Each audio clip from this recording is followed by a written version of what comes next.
A federal prosecutor began an aggressive cross-examination of Feeding Our Future leader Aimee Bock Thursday morning in an attempt to counter her claims that she tried to combat fraud. Bock remained defiant during several hours of tense back-and-forth exchanges with Assistant U.S. Attorney Joe Thompson, maintaining that she followed the law. Thompson highlighted Bock's signature on all checks and applications submitted by Feeding Our Future for participation in federal child nutrition programs designed to feed children during the COVID-19 pandemic. Thompson asked Bock whether she signed off on the applications and other documents businesses submitted through Feeding Our Future reporting the number of children they fed. Yes or no? Yes or no? Thompson asked. Yes, I signed it. And there was no intentional misinformation, Bock said. Bock's cross-examination came on her third day of testimony and is scheduled to continue into Friday. Bock is accused of leading a $250 million fraud scheme involving 69 other co-defendants. She is charged with 4 counts of wire fraud, conspiracy to commit wire fraud, conspiracy to commit federal programs bribery, and bribery. Thompson peppered Bock with questions about high meal counts from various sites, many of which claimed to serve more than 4,000 meals a day. Every single day, he asked repeatedly about the number of meals the food sites reported serving. Yes, Bock said.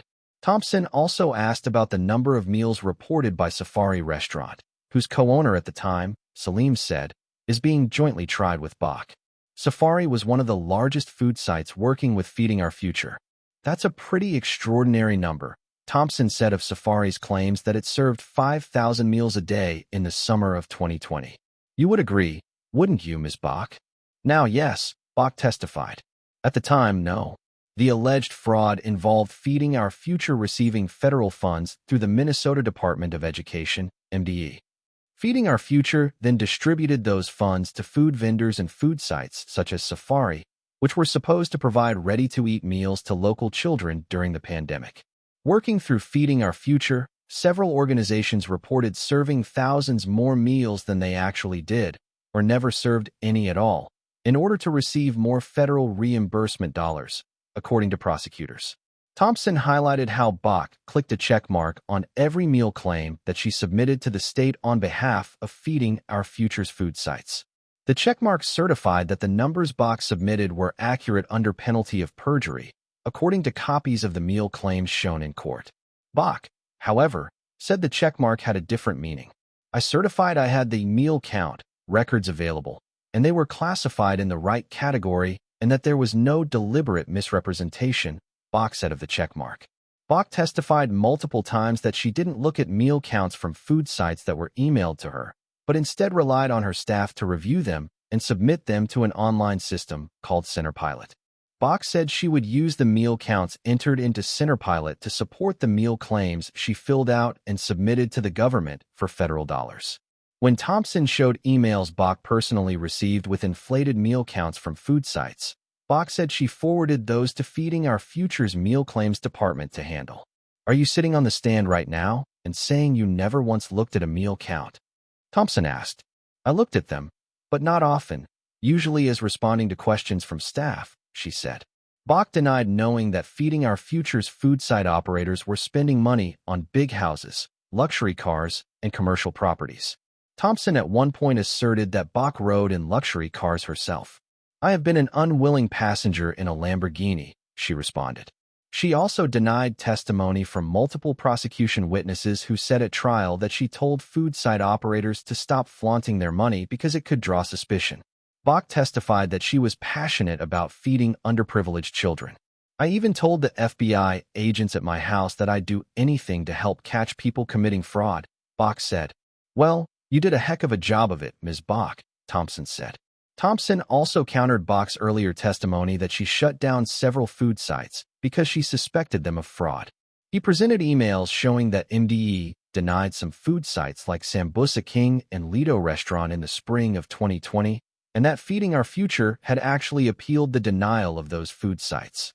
Thompson then showed a text message Bock sent explaining that MDE was ending the sites because they were restaurants.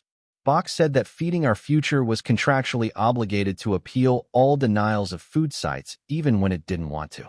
That is a part of an agreement we made with sites, that we would represent them, she said.